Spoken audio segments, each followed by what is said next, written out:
In front of me is Samsung Galaxy XCover7 Pro, and today I would like to show you how you can turn on or turn off Suggest Text Corrections option.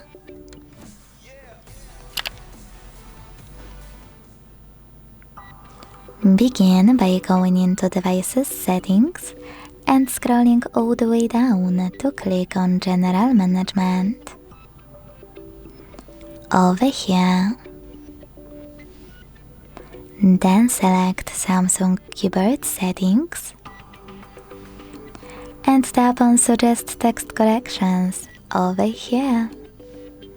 Now it's time to use this switcher next to your language to turn it off or on.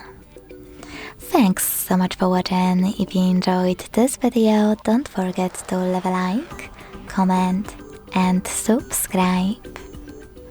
Bye!